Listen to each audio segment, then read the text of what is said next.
Rosso, elle est partie! Rosso! Le Québec danse, le Canada danse, et Rosso Hey guys, welcome to the 18th episode of the Sports Zone podcast. I'm John Baslam here. We are getting ready to kick off another great episode for you guys. I know it has been a long time since Aslam and I had last recorded a podcast. I know, going back to university and getting into the swing of things, and obviously some other commitments that we had to, work towards. But hey, we're back at it for you guys. We do have a lot to talk about, so that's awesome. So you definitely want to stay tuned for the entire episode. The Blue Jays are obviously, very exciting right now, just on the verge of clinching the playoffs, which is definitely going to be something historic and special to be a part of. So we are going to talk some Blue Jays, of course. We're going to talk some NHL, the season coming up soon. So, Slum and many other NHL fans are definitely pumped for that. And then we're going to conclude with some, Premier League action talk and obviously the question of the week. Slum, do you have anything to say? No, I'm good, man. Let's get right into it. So, obviously, you talked about the Jays, really close to clinching. Marcus Stroman, obviously, him being the story so far. Since his return, he's 3-0. He blew out his knee. I don't think anyone actually expected him to return, and if they did expect him to return, I don't think anyone could have predicted that he would be this effective. What can you tell me about him and his performance? I mean, last podcast that we had, or however long it was back ago, we were talking about Marcus Stroman, and he was getting ready to return in that New York series, with that doubleheader and all. And I know you were asking me, and we were talking about how, what to expect from Marcus Stroman. And many people, obviously, like myself, were a little bit skeptical. I mean, for a guy like him to return on such short not short notice, but come back so fast, no one expected it. I mean, it's definitely incredible what he was able to do with the rehab and all. But nobody knew whether he would, come back into that form that he was last year. After all, this is the first couple of starts were like spring training for him because he, obviously he's just getting those innings under his belt and stuff like that. So, he's 3-0. I mean, that's absolutely fantastic. I don't think I would have expected that. He looks like he's continuing on from what he was last year. I mean, he's looked absolutely fantastic. His fastball is looking great. He's finding that command on the fastball, which, everyone talks about is the way to succeed as a pitcher. Definitely lots of movement. I mean, he still has that swagger on the mound, which is definitely fun to watch. And, especially if you're a teammate, to have someone like him on the mound, seeing him getting fired up, I think that fires everybody up. But yeah, I mean, Marcus Stroman, he's gone 3-0. I think, with the season coming down here, winding down, a lot of questions about, the playoff rotation. In my opinion, I definitely think he makes a strong case, and I do strongly believe he will be in the playoff rotation. I don't think he skipped a beat. He looks like the ace he was last year. Of course, like any other young pitcher, and especially considering that he's still fresh into the season, I'm not sure how long this will continue with, consistent success. He might get a couple of, bumps here and there down the road, but it's definitely fun to see Stroman succeeding. And, of course, him being one of my favorite players, I'm really, really excited about what's to come. Awesome. Yeah, I completely agree. I mean, he's really impressed me from what I've seen. And then obviously the Jays and the Yankees finished off their extremely important series a little while ago this past week. What were your thoughts on that series, and how do you expect the rest of the season to play out for these two teams? Well, I mean, this was, that series that everyone, marked on their calendar, put a red circle around, because this is obviously the final time that the Yankees and the Jays were going to meet. We've said it before, and I'm going to put it out up there again, because the Blue Jays at one point obviously were, 6-7 games behind, and in the span of 2 weeks, they caught up to the Yankees, and now these games had so much meaning to them, so much significance that I don't think anyone would have imagined. First and foremost, the crowd was absolutely fantastic this series, especially considering the success the Blue Jays had when they went into New York, and especially in that doubleheader when they played really well in New York, and everyone knew that this series could be a deciding factor, especially considering the Jays were about 3.5 games of a lead over the Yankees. I think that people were just hoping that can keep that lead or make it better, which is what they did. The series before, obviously the Blue Jays had a tough go against the Red Sox. I don't know what it is about the Red Sox. They find a way to really do well against the Blue Jays. And I hope they do well against the Yankees in the upcoming series. I believe after the White Sox, well, the Yankees will be facing them at home. But I mean, the Blue Jays, when you go 1-2 against the Red Sox, and then you have to come and face the Yankees. I mean, obviously you're still at home, but I think they turned around really well. I mean, that's the game of baseball. You got to move on and go to the next game, which is what they did. A great series. I mean, obviously David Price, the key part of that. You definitely love having him on the mound. I mean, the Blue Jays, in a sense, were lucky they didn't have to face, Masahiro Tanaka, who obviously has been a killer for them. But, I mean, Ivan Nova didn't pitch too bad either. So, definitely some signs of good pitching from both teams. The Yankees are, clearly a team that, never gives up. And neither do the Blue Jays, obviously, with the late runs that they had in the series, with the Navarro home run, and then obviously in the extras, Greg Bird hit a big home run. So it was definitely a fun series to watch. The Blue Jays, I think, got 13 wins, which is, I think, it's obviously a new record against the Yankees in a single season. And everyone talks about it at the beginning of the year. If you want to be a playoff contending team, you have to win those big games against teams in your division. Well, I mean, 13 wins is gonna go a long way. I mean, people are talking about how big that home run was with Russell Martin. People are saying it's as big as the home run ever since, Joe Carter's home run, which I guess, would be kind of sad because it's been so long. But, hey, I mean, that home run was definitely fantastic. I know, obviously, Yankees pitcher Bailey, his name was, I believe, he obviously thought he had struck him out, and the next pitch, Russell Martin hit that big home run. Russell Martin, obviously, he's definitely playing banged up, but, he's continuing to be a leader. He has a career average around 300 against the Yankees, which means he basically shows up, against a team that the Blue Jays obviously need to play well against. Yep. And more importantly, what stands out to me is that, when Russell Martin plays, he always makes the playoffs. He made the playoffs with the Yankees, with the Pirates. Looks like he's going to make the playoffs with the Blue Jays. I think that just speaks to what kind of a player he is. I know he has been struggling quite a bit, but I think, this could go a long way, which is nice to see. I know even Kevin Pillar had a good series, so that was good. But, if I take anything away from that, is that the Blue Jays are, they're going in strong. They want to finish off on a strong note, and, beating the Yankees is definitely something that, that they want to do for sure.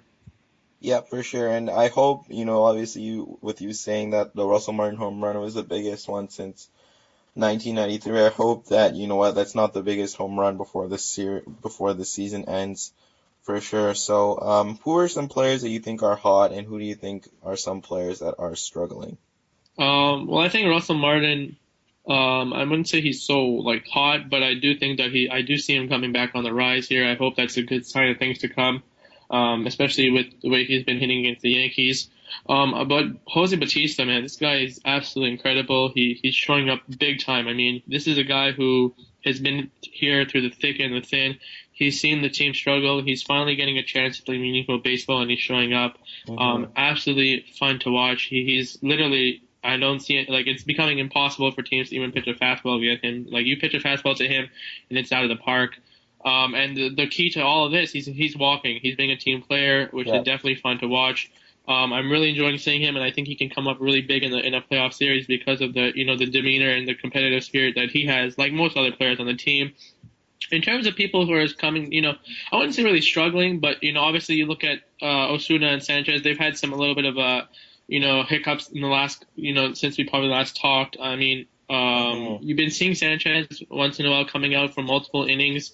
I don't know what Gibbons has been thinking. Obviously, we have a bigger bullpen with the rosters have been expanded, but at the end of the day, both him and Osuna, I mean, they've got here this far. I mean, you look at Osuna, he's pitching in meaningful baseball at the age of 20, and he's the closer for a team who has a chance to make a deep run in the playoff. I don't think people should be really worried about that. He brings the heat. He ended the Yankee series on a good note, which was nice to see. Same thing with Sanchez.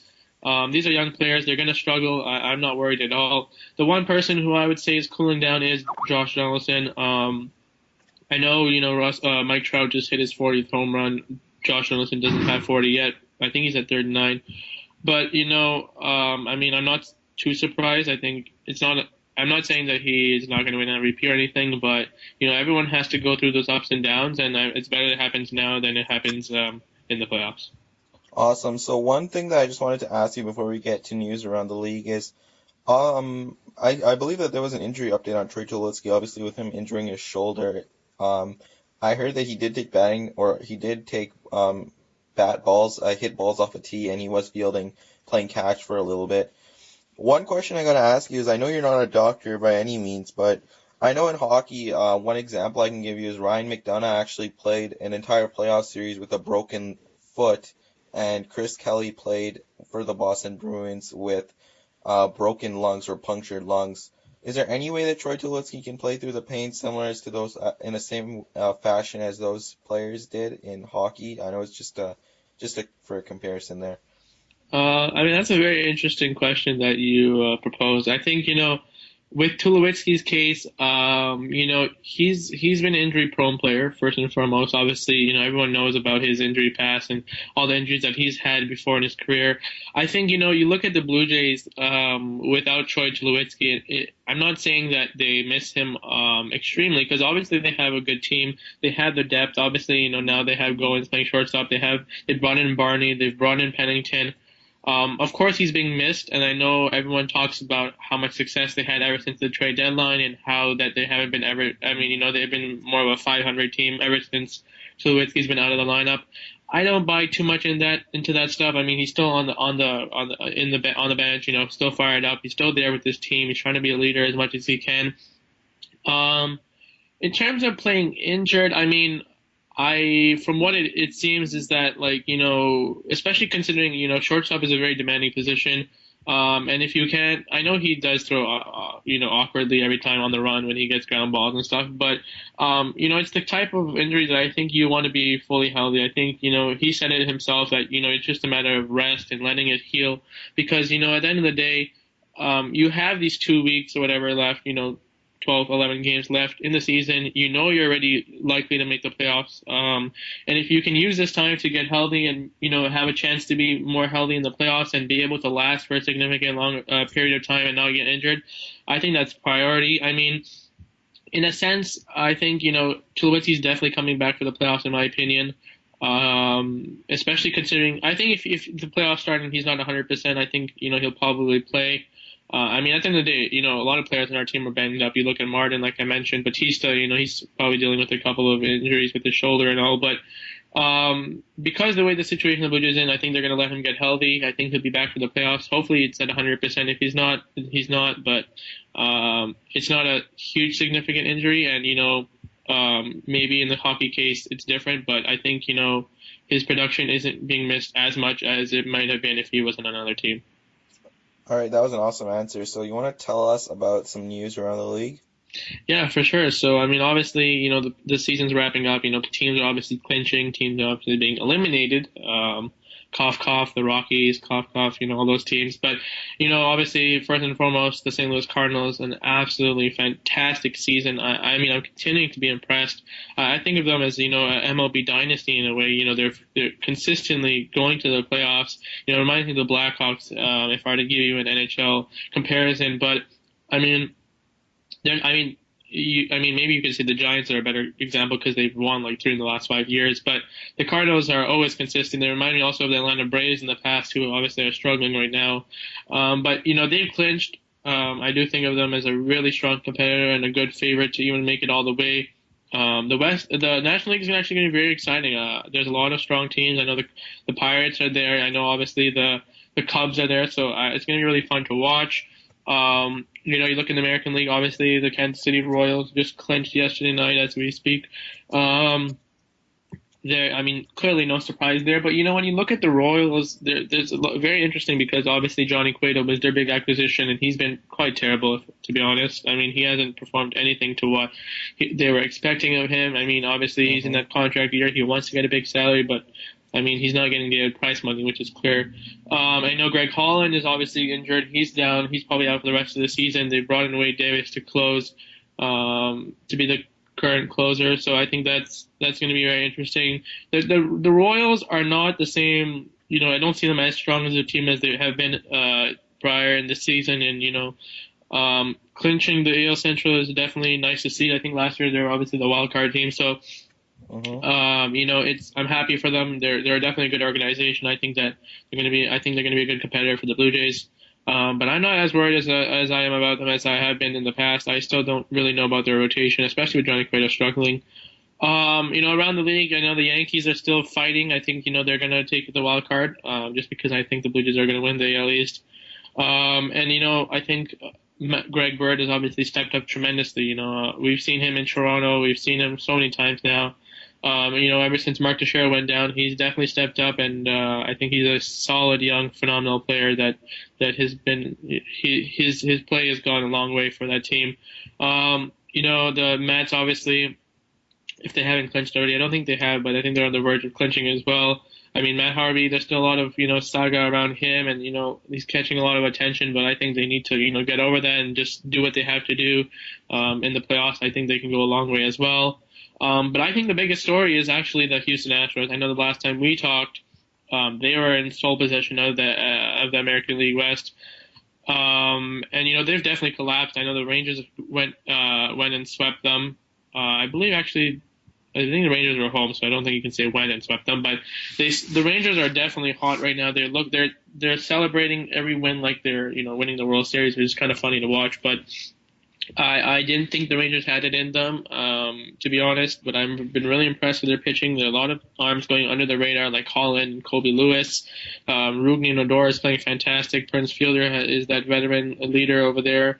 Some definitely solid players. Chin-Soo Choo is, starting to hit the ball really well again. So, and Adrian Beltre, obviously, who's going to be nice to see him have another chance. So, I'm really shocked. I think, the Angels and the Twins are the two teams going to face off probably to get a chance to face, or the Astros obviously to face the Yankees. I've been impressed with the Twins. I didn't see them coming back this hot. The Angels, I don't think you can ever count them out, especially because they have Mike Trout. And the Astros obviously are still a very solid team, so it's going to be very, very interesting. I mean, if I would guess that the Blue Jays would probably end up facing the Rangers in the first round, but I might be wrong. But nevertheless, there's a lot of teams that are trying to make it to the playoffs, and I know the Blue Jays are the one that is one step closer and has a chance to clinch tonight. So hopefully the next time we speak, it's going to be something for sure to talk about. Awesome. So anything else you want to talk about in MLB, or want to move on to the NHL? Nothing much. I mean, I think I'm a little bit disappointed I didn't get playoff tickets, but we don't want to go into that. I know I'll be going to the playoffs, so I'm not too worried. But I speak from my heart when I say I'm so excited for the playoffs, and I really, really can't wait. So, I mean, if I could fast forward right now and move it to the playoffs, I would. But hey, there's still a couple more games to go, and hopefully we can stay healthy and stay strong, and hopefully we can have a nice celebration when the time comes. Awesome. So want to move on to the NHL?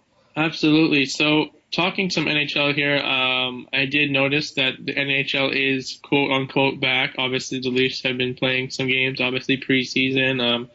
A lot of talk, especially, with the Leafs, the team that they have put out this year is definitely what you've talked about a lot, the younger team, that a lot of, mixed expectations of what this team will produce. I think people obviously know that they're not going to be, a strong competitor, but people really question how bad or how good they can be. So, I wanted to ask you, what are your thoughts on the preseason, and anything that stuck out to you? Mm-hmm. So one thing I'd like to point out is there a team in professional sports right now that's harder to predict where they're going to land other than the Toronto Maple Leafs? Because most experts and most analysts, even myself, I can see them finishing anywhere from last in the NHL to getting a playoff spot, just squeaking in, just because there's so many factors at play here. They could obviously crash and burn without Phil Kessel, obviously, and then gain the first overall pick or somewhere in that bottom 5 range. That's very possible, and some people would say it's very likely. They could end up within that, bottom 6 to 10 range. So like anywhere from 24 to 30, where they end up, missing the playoffs by a lot, but not gaining a top pick. They could end up from 10 to 15, maybe if, some of their players show up, but some don't, and they end up performing better than some people expect and just missing out on the playoffs. Or if everything goes to plan and Mike Babcock's coaching actually does work, they could end up making the playoffs. And some people are counting the Toronto Maple Leafs as their sleeper team for the playoffs, just because, as I said before, they have a ton of people on these one-year deals, and when you have a lot of highly motivated people, they're going to be highly motivated, especially on one-year deals, because they want to prove themselves and gain a longer-term deal. So with so many people on one-year deals, Sean Matthias, and then you have the PTOs like professional tryouts like Curtis Glencross, Brad Boyce, Devin Setaguchi, um, and players like that. So many people are trying to fight for their lives and trying to save their careers here, and then you obviously mix in the youth and Nazem Kadri on a short-term deal, and Jonathan Bernier on a short-term deal. Morgan Riley has looked amazing in the preseason. I know last podcast I said he's going to be a breakout player to look forward to, and he's absolutely looked amazing. He's been the Leafs' best player at 21 years old. He's on a one-year deal. Um, and Matt Hunwick as well on a one-year deal. So just a ton of players on these one-year contracts. And when you have a bunch of players highly motivated on these one-year deals, anything can happen. They're going to perform better than what they actually are just because they want to prove themselves. Mm-hmm. So it's very possible that they could finish dead last, but it's also very possible that they do finish in the playoffs. So it's going to be really interesting to see where they end up. I think that they're going to be somewhere in the middle. If I were to predict right now, I think that they're going to be picking 7th or 8th next year in the entry draft, just because I think that Mike Babcock would never coach a last place team. I mean, he is the best coach in the NHL. Yep. And I mean, his systems are just too good. He's just too detail oriented, and his players are too motivated. He doesn't take any nonsense from anyone, so I doubt that they would finish in last place like the Sabres did last season. The Leafs did make a 5-for-1 player deal. They get Michael Grabner from the New York Islanders. They shipped out a bunch of prospects, including Gibson, the goaltender, Matt Finn, Carter Verhaeghe, among other players. So there's 3 there. All 5 prospects really, they're trying to clear roster spaces up or contract room, to sign the professional tryout players like Curtis Glencross, Brad Boyce, and Devin Setaguchi. So they're trying to stay under that contract limit just in case, they need to sign those players. If they do end up showing up to camp and the Leafs do like them, they can sign them and they have flexibility in that respect, and they can also pick up players off waivers and make trades easier. So these 5 prospects weren't really going to do anything for the Leafs in the long term. I mean, you look at Matt Finn was probably the biggest name in this deal, and he's really struggled after being drafted, I believe, 2 or 3 years ago Mm-hmm. out of the OHL. He's a defenseman, and the major thing about him, and I think that there were concerns when he was drafted. Some people pegged him as a first round, and he kind of slipped to the second round, and I guess now we see why he slipped, is his foot speed is really lacking. He's kind of a really, really slow player, and when you're a defenseman in the NHL, especially in today's NHL, you can't be a slow player, especially when you're only 20 or 21 years old. You really need to move your feet well, and that's why you see players like Jake Gardiner and Morgan Riley on the Leafs really leading the charge for them. It's just because they're excellent skaters. And then the last thing I'd like to say about the Leafs is William Nylander. There have been a ton of articles on Sportsnet and TSN. I don't know if you saw the headlines or not, but William Nylander is absolutely killing it in preseason right now. Last year's or 2014 eighth overall pick for the Leafs out of Sweden. He came over from Modo in Sweden. He absolutely dominated in the NHL. He nearly went a point per game at 18 years old in the American Hockey League, and that's pretty much unheard of. So he's setting records basically. And he came into the summer, really worked hard, gained 15 pounds, so he's up to 5'11", 5'11 and a half, 190 pounds. He was 175 when he came to the Marlies in January, so he's really put on some weight. And he's showing why he's an NHL player right now. He has NHL skill. It's clear. I believe he's a point per game in the preseason so far. He scored a game-tying goal late against Montreal, I believe it was. He's just been really impressive. There have been concerns about him being soft, but he absolutely erased those concerns when he scored that goal against Montreal where he went back post, driving the net hard. He's fighting in the corner. He's doing everything to try and win a spot on the Leafs. And Mike Babcock, who's the coach of the Toronto Maple Leafs, said that if he just keeps it up and keeps up his level of play that he's been playing at so far in the preseason, he's going to steal a job. So it's up to him at this point. The opportunity is ahead of him to steal a job from a veteran. It's just up to him, and I think that a lot of people are saying he's destined for the AHL again just because the Leafs are going to might be bad, and they don't want to expose him to that. But if he's ready, I'd say bring him up. I know that Mike Babcock's like his prospects overripe. I'd still say that he's more than likely ending up in the American Hockey League, but I wouldn't be surprised if he ends up with the Toronto Maple Leafs full time, or at least getting a short stint in the NHL. Absolutely, and you brought up an interesting point there, Aslam, and I wanted to actually ask you a little bit more and expand on that a little bit more. I think when you ask a lot of people, especially with Nylander's case here, some people will suggest that he's a young player, there's no rush, why don't you let him develop and whatnot? And then the other side, especially with the Leafs being the way they are this year, will say that the Leafs are not a good team. There's no harm in bringing him up. Let him get the exposure. I know you already shared your thoughts, but what side do you usually lean towards? I would say at this point, definitely depends on the team. But for the Leafs, if I were to make the decision of whether to send him down or keep him up, although he's playing really well, I'd send him down just because there's really no downside in sending him down, really. Give him Mm-hmm. first line ice time, give him the most amount of playing time as he can possibly get. Let him play on the power play and the penalty kill. Let him play center for a full year, then bring him up next year, because next year he's absolutely going to be ready. He's ready right now, but I think that with the Leafs obviously in a transitional period, I think that you want to keep him away from that as much as possible and try and develop him to the best of his ability. Awesome. So moving on to some, player contracts and extensions.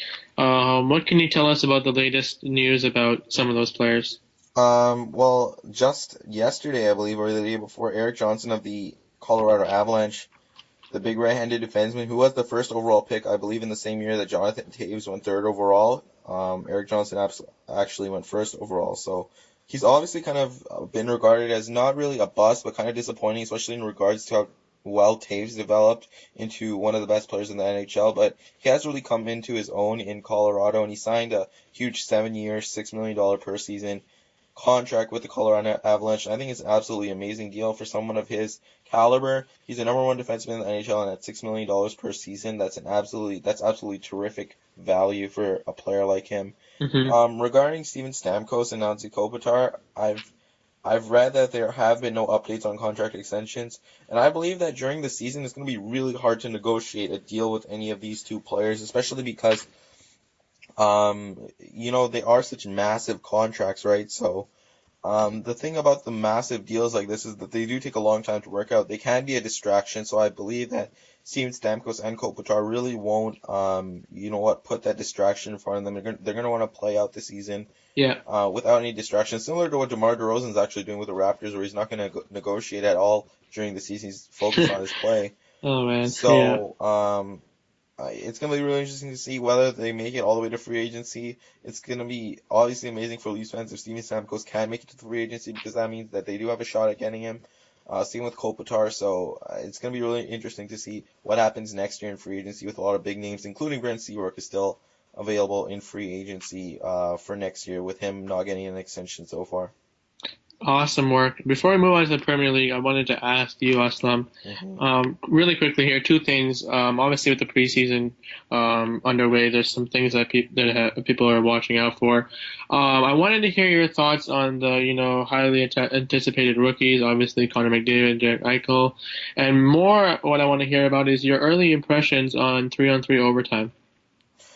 Those are absolutely some terrific questions. And the first thing I'd like to say is Connor McDavid is coming in with a lot of expectations on him, and I think that he's going to actually live up to them. I know people are saying he's going to score, 70, 80 points. I think that's absolutely absurd, Mm-hmm. especially considering that Jimmy Benn, who was the leading scorer last season, scored 84 points, I believe. And I think that a reasonable mark for him would be, I'd say, anywhere from 50 to 55 points would be a great season for Connor McDavid. Jack Eichel, I mean, I've seen him in preseason. I think he's played only one game, but he looks absolutely amazing. If there's one player that he looks extremely similar to, it's Ryan Getzlaf of the Anaheim Ducks. Jack Eichel is extremely strong. I believe he had the strongest strength test results from the draft combine. He's a big guy. He's really fast, and he has an NHL shot. So the Buffalo Sabres got a franchise player in him, second overall. They're going to be really happy to see the results. I mean, he's going to be the face of the franchise for a very, very long time, and I think Jack Eichel, it's not out of the question to see him score 20 to 25 goals this year. So it's going to be very, very interesting to see what happens with Jack Eichel going forward, especially because he's always, even like for the rest of his career, he's going to be compared to Connor McDavid because he is that guy that went second overall to Connor McDavid, who is regarded as one of the best draft prospects of all time.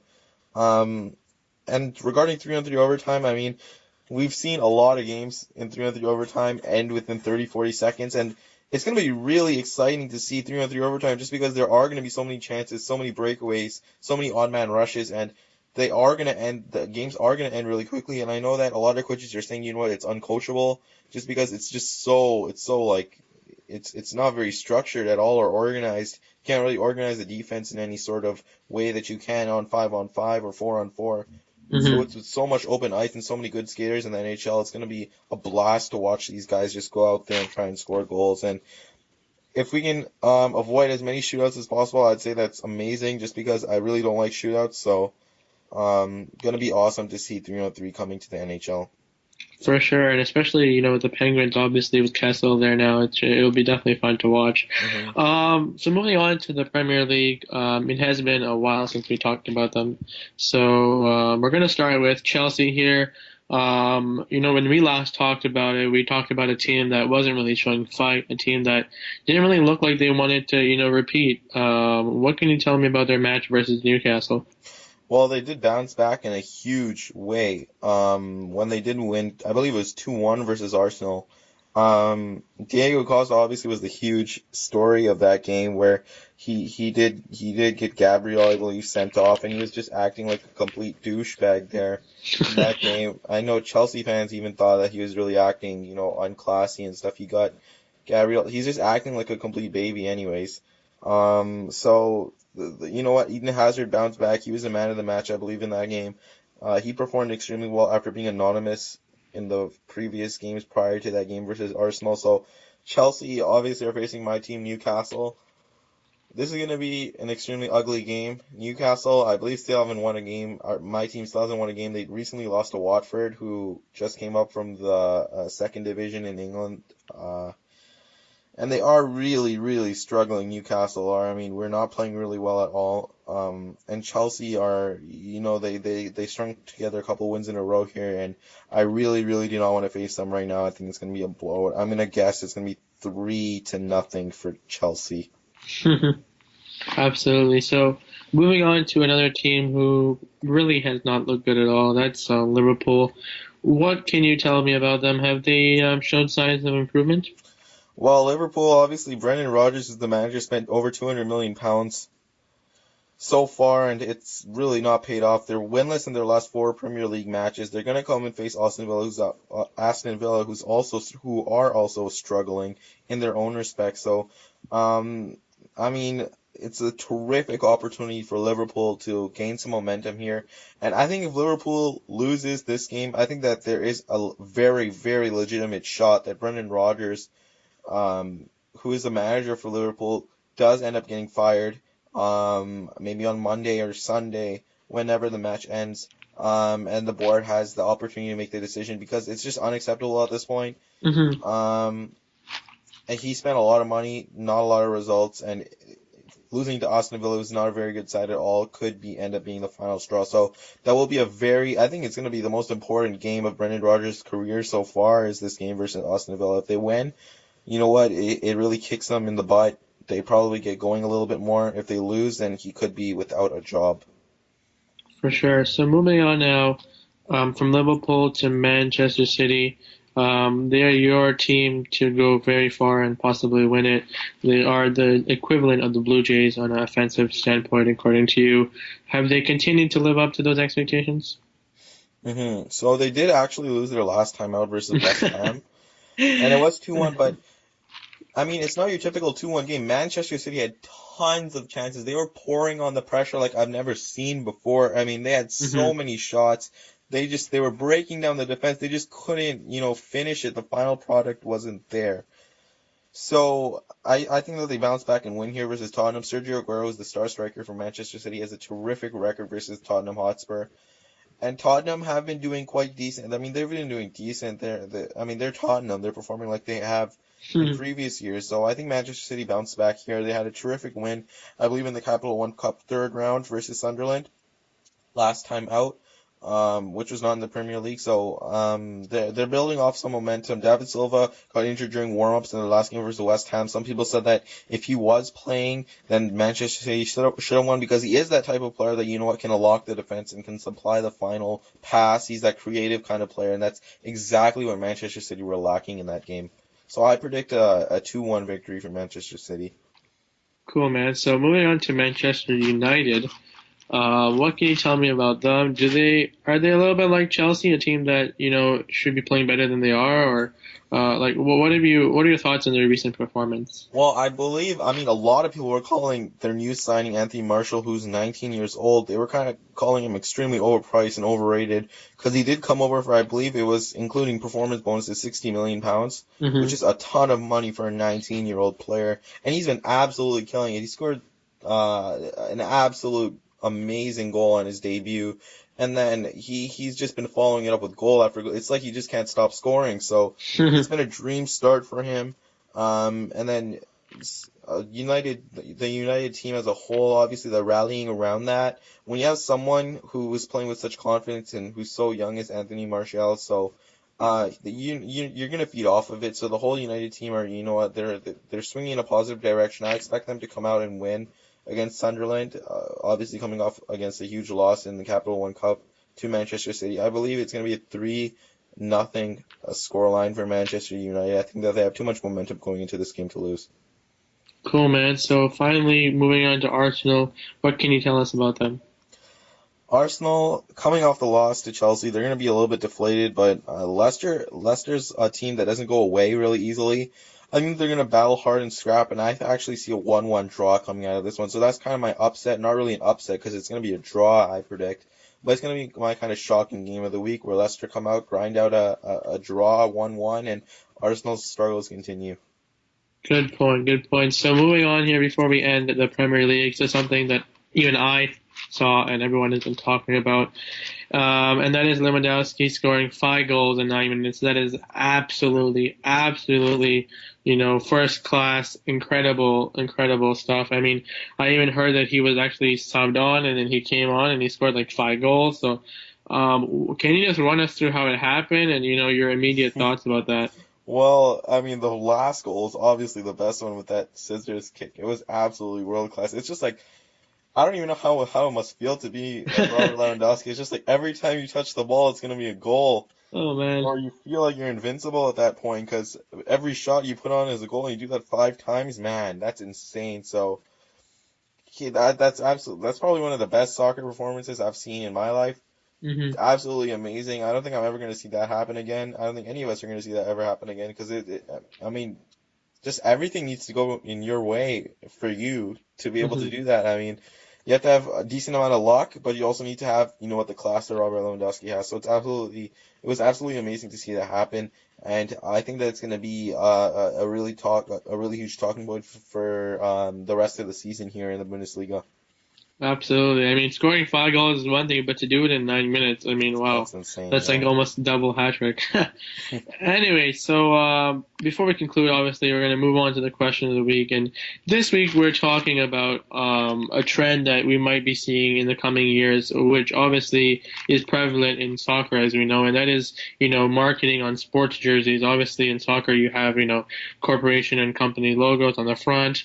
There are talks about that coming up in the NBA in the coming seasons. hmm I wanted to talk about this. I know, I mean, me being a baseball fan, not watching so much soccer, and thinking about the fact that that could happen um, in the NBA is something really, really weird. But I'm thinking that once you see it, you get used to it. It's not a big deal. Why don't you go first and let me know what you think about this idea? Oh, well, firstly, I think it absolutely depends on the sport. I think a sport that would actually work in is football. Mm-hmm. Just because of how big it is in the United States, how much money you can make off of sporting advertisements. I think the NBA also wouldn't be too big of a deal. But one thing I should say is that in the NHL, they've actually been talking about it, obviously, with Adidas signing a huge deal with the NHL. Yeah. And this has been a huge talking point in the hockey community just because the hockey jersey, especially something like the Montreal Canadiens or the Toronto Maple Leafs, that franchises that have been around for more than 100 years, the hockey jersey is so sacred, and I think that if you put advertisements on it, I don't think players. I mean, I could see players not even wanting to put it on. There would definitely be a strike or something since it is so. It's so sacred in the hockey community. So for basketball, I definitely could see it in the NBA. Definitely could see it happening. Obviously, with players being paid so much money, I mean, Damari Carroll almost got a max contract, and I think that's absolutely absurd. I mean, Damari Carroll is a good player, don't get me wrong, but to think of him as almost a max player, I think that's absolutely insane. Same with Jonas Valanciunas. Um, so with players being paid so much money, I know the salary cap is going up. I think that it could be beneficial for the NBA. I think in the NFL, it's an even bigger thing where there's such a huge opportunity there for people to put advertising on scoring jerseys. I know you see I mean, I think it costs over $1 billion to put an advertisement in the Super Bowl time Hmm. when the Super Bowl is on. I mean, you could get a lot of money for putting advertisements on football jerseys. So that's my thought on it. What do you think? Well, I think you touched on it well on a team perspective, and I'm going to actually talk about it from a fan perspective. And I think, when you look at jersey sales, I think, I think at the end of the day, I don't think it actually makes a difference. I think in terms of when you're buying a jersey, if you like a player, I think you're just going to buy their jersey. I don't think you really care. I think NBA, you can definitely pull it off. I think I agree with you. I think MLB, for example, would be kind of weird. Obviously, I think soccer does a really good job with it. It's not a huge deal, but I think if you like LeBron James or you like Kevin Durant, for example, or Kobe Bryant, I think you're gonna buy their jersey. And at the end of the day, I think that for example, if they implemented a system like that and you wanted a DeMar DeRozan jersey, you can obviously go and buy last year's edition where it doesn't have the logo or the advertisement. But I think I think I agree. I think we're gonna have to start getting used to it because I think it's definitely gonna be, especially in the NBA. I think it's gonna be something we can expect. I think it's gonna be very interesting to see which like logos and advertising comes up. I mean, would the Raptors jersey have Air Canada or something on that? I don't know. And then you also have to think about how big the logo is. Like, especially when you look at a basketball jersey like the Raptors, the current jersey has the Raptors going around and then the logo in the front. So where does it happen? Where do you put it? Hmm. So, I mean, that's very interesting as well. I know, I guess in soccer, you don't really, the actual logo of a team is not as prevalent, right, on the jersey. You know what I mean? Hmm. So, I mean, it's going to be very interesting. I can definitely see it happening. And yeah, I mean, if it were to ever happen in baseball, I mean, I think it'd be kind of weird. But I mean, another thing I think of also is that, basketball jerseys, for example, are just, in my opinion, it's just something that only a certain number of people, can rock and wear it properly. Because, soccer jersey, you can wear it, but like, if you're going to wear a cut sleeves basketball jersey around, to school or something, I think it's kind of weird. Like, you'll have to wear a t-shirt underneath or, That's so weird, yeah. yeah. So, I mean, basketball, I guess it's different. I mean, soccer, you can probably rock it, but I mean, I don't think it's going to affect jersey sales. Maybe if it does, it affects it a little bit. But at the end of the day, I think what has to happen has to happen. Hmm. Yeah. So Awesome, next man. week, we're gonna talk about some, I guess you can kind of say in the same mode here, talking about how franchises and economies are affected when teams make the playoffs. I know obviously with the Blue Jays, on the verge of making the playoffs. So they're going to bring in a lot of money, a lot of ticket sales, obviously with the secondary market, people selling their tickets for double and triple the price. So we're going to talk about that, and I think that'll definitely be fun to talk about. So do you have anything else to say, Aslam? No, terrific episode, man. For sure. I mean, it's been a long time. So, thank you everyone for listening. We hope you enjoyed listening. I know we enjoy putting it on for you guys. We do apologize again. I know it has been a long time, and just a reminder, if you guys didn't hear last episode and you're hearing it now for the first time, we do plan on concluding season 1 at around 20 episodes, and we're going to come back with season 2, which we are really really excited for. So make sure you stay tuned for that. And don't forget, if you ever want to join us for an episode, do send us a message. We've had some tremendous guests on our podcast, and we thoroughly enjoy having them on. So make sure you do that. But for us, Sam and I, we thank you. We hope you have a wonderful week and a wonderful day. And we hope the next time we talk, the Blue Jays are champions of the American League East. Take care, guys.